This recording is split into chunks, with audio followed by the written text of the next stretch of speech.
ప్రఫుల్లా ప్రఫుల్లా ప్రఫుల్లా ఏం చేస్తున్నావు? నేనా మొక్కలకి నీళ్లు పోస్తున్నా. ఎప్పటి నుంచో నందు శ్రీరామ్ వాళ్ళు బిర్యానీ చేయి దురంధర సినిమా వస్తుంది కదా ఈరోజు OTT రిలీజ్ చూస్తూ బిర్యానీ తిందామని అంటున్నారు. వెరైటీ బిర్యానీలో చాలా స్టైల్స్ ఉంటాయి కదా, ఒక వెరైటీ బిర్యానీ ఏదో ఒకటి వాళ్ళ కోసం చేస్తావా? చేస్తాను. నందుకి శ్రీరామ్కి పైన కట్టెల పొయ్యి మీద చేస్తే చాలా ఇష్టం. కట్టెల పొయ్యి మీద చేద్దామా మరి బిర్యానీ? యా ఓకే మరి. సరే ఓకే. నేను బిర్యానీ కోసం దమ్ బిర్యానీ కోసం వెజిటేబుల్స్ అన్నీ చాప్ చేసుకున్నాను. క్యారెట్స్ అండ్ బీన్స్ ఇట్లా ఒకటే హైట్ ఉండేలాగా కట్ చేసుకోవాలి. అండ్ పొటాటోస్ ఏమో క్యూబ్స్, ఫ్లోరెట్స్ కింద ఇవి తుంపుకోవాలి. Cauliflower and ginger garlic paste, ఇదేమో మటర్, ఫ్రెష్ మటర్. ఇది మేము నిన్న 3 kgs రైతు బజార్ నుంచి తెచ్చుకుని ఒలుచుకున్నాం అనమాట. And fried onions and whole garam masala. Whole garam masala and ghee, ఇలాచీ, కారం. మనం ఇందాక ఆనియన్స్ ఫ్రై చేసుకున్నాం కదా, అదే ఆయిల్తో చేస్తే కనుక ఫ్లేవర్ చాలా బాగుంటుంది. అలాగే కర్డ్ అండ్ గ్రీన్స్ అంటే కొత్తిమీర, పుదీనా అండ్ ధనియాల పొడి అండ్ గరం మసాలా, నిమ్మకాయ రసం. అండ్ ఇది జస్ట్ పైన టాపింగ్ చేయడానికి సాఫ్రాన్ కూడా నానబెట్టి పెట్టుకున్నాను వాటర్లో. ఇది పైన మనం టాపింగ్ చేస్తాం కదా పైన, దానికోసం సాఫ్రాన్ ముందే నానబెట్టేసి పెట్టుకున్నాను.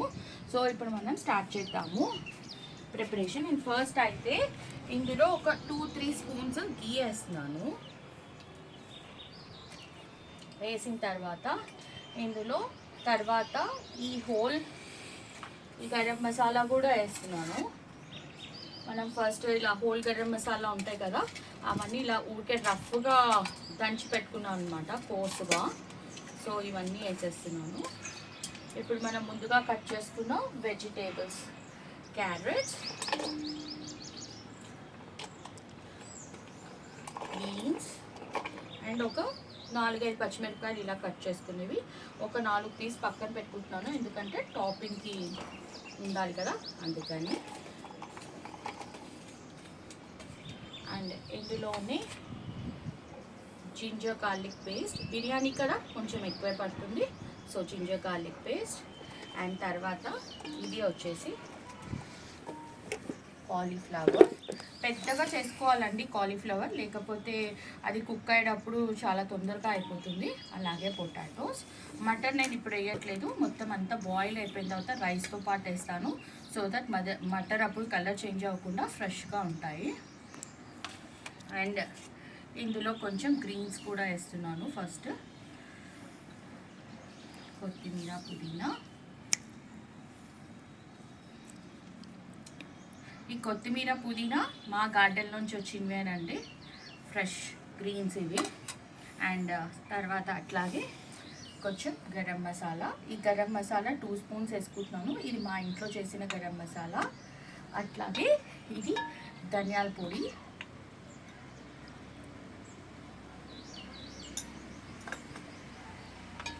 అండ్ దెన్ ఇప్పుడు కర్డ్ వేస్తున్నాను. తర్వాత అస్సలు కాంప్రమైజ్ అవ్వకుండా వేసేది ఫ్రైడ్ ఆనియన్స్. కొంచెం టాపింగ్ కట్టి పెడుతున్నాను. అండ్ తర్వాత మనం ఇందాక ఆనియన్స్ ఫ్రై చేసుకున్న ఆయిల్,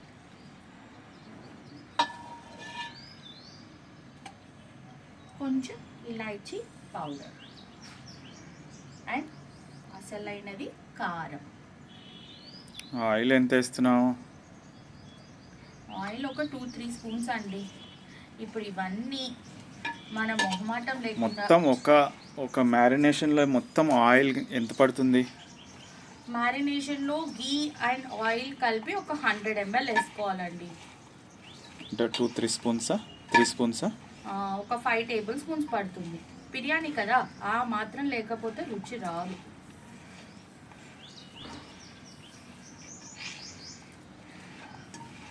ఓకేనా అండి? ఇప్పుడు ఇట్లా మనం అంతా చేతితోటి అస్సలు కాంప్రమైజ్ అవ్వకుండా మంచిగా అన్నిటికీ మసాలా పట్టేటట్టు మనం చేసుకోవాలి. మ్యారినేషన్ చేస్తేనే ఎంత కలర్ఫుల్గా ఉందో చూసారా, చాలా బాగుంది కదా. నాకైతే ఎప్పుడప్పుడు తినేయాలా అనిపిస్తుంది. ఓకే, ఇప్పుడు దీనిలో కొంచెం ఒక 500 ml వరకు వాటర్ వేసుకుందాం.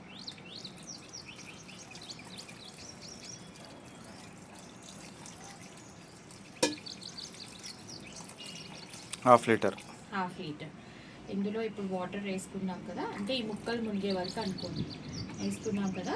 ఇప్పుడు మనం ఏం చేద్దామంటే దీనిపైన మూత పెట్టుకుని ఈలోగా రైస్ కుక్ చేసుకుందాం.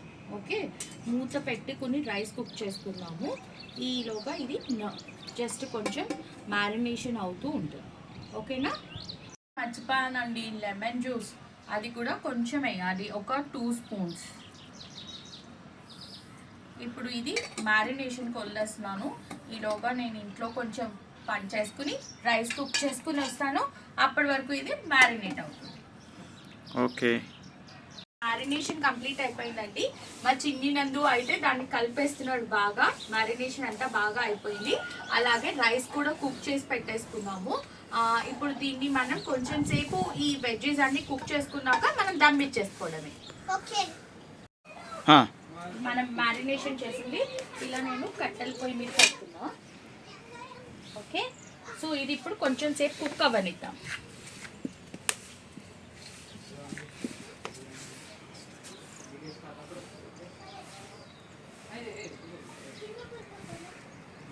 మనం ఇందులో కర్డ్ ఈ అన్నీ వేసాం కదండి. సో ఆ కర్డ్ కూడా ఆయిల్ కింద టర్న్ అవుతుంది. సో అవంతా సరిపోతాయి అన్నమాట. ఇది కొంచెం సేపు బాగా ఒక 20 minutes పడుతుంది కుక్ అవడానికి. ఈలోగా దీని మీద మూత పెట్టేసి వదులుతాం. 20 minutes అయ్యాక మూత తీసి చూస్తే అన్నీ కుక్ అయిపోయి ఉంటాయి. ఇదైతే ఇప్పుడు బాగా కుక్ అయిపోయింది. దీనికి మామూలుగా అయితే 20 minutes అవుతే కానీ అవ్వదు. ఇదైతే 12 minutesకే కుక్ అయిపోయింది అనమాట. ఎందుకంటే ఇది ఫ్లేమ్ బాగుంది. అండ్ ఎట్లా అయినా కట్టెల పొయ్యి మీద వండిన రుచి ఎక్కడొస్తుందండి మనకి. చూసారా, ఇవన్నీ వెజ్జీస్ అన్నీ బాగా కుక్ అయిపోయాయి అనమాట. ఇప్పుడు ఇందులో మనం రైస్ వేసేసుకున్నాము.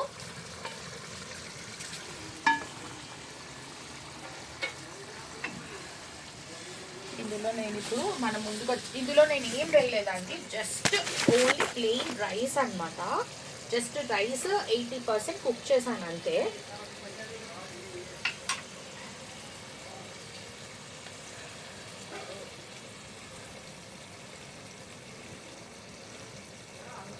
హాఫ్ లీటర్ వాటర్ ఇంకిపోయింది. హాఫ్ లీటర్ వేసాం కదా, అంతా అయిపోయింది. ఆయిల్ పైకి వచ్చేసింది కదా. కళ్ళు మూసుకున్నాను ఏంటా అనుకోకండి, కొంచెం పొగొస్తుంది. టేస్ట్ కోసం ఈ మాత్రం కష్టపడాలి కదా.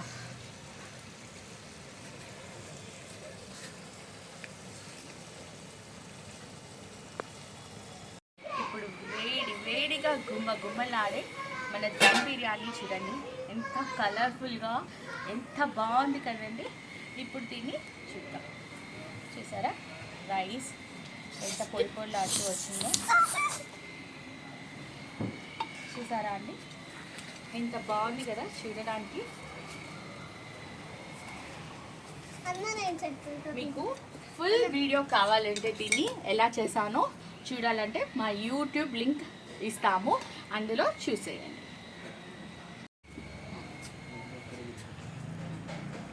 ఇది మా నందు కోసం చేశాను యాక్చువల్గా, వాడి రిక్వెస్ట్ పైన. సో నందు, ఎలా ఉందో టేస్ట్ చేసి చెప్పు నందు. వేడిగా ఉంది, ఉప్పు అనుకుని తిను. నేను పెట్టినా తీసుకుంటా.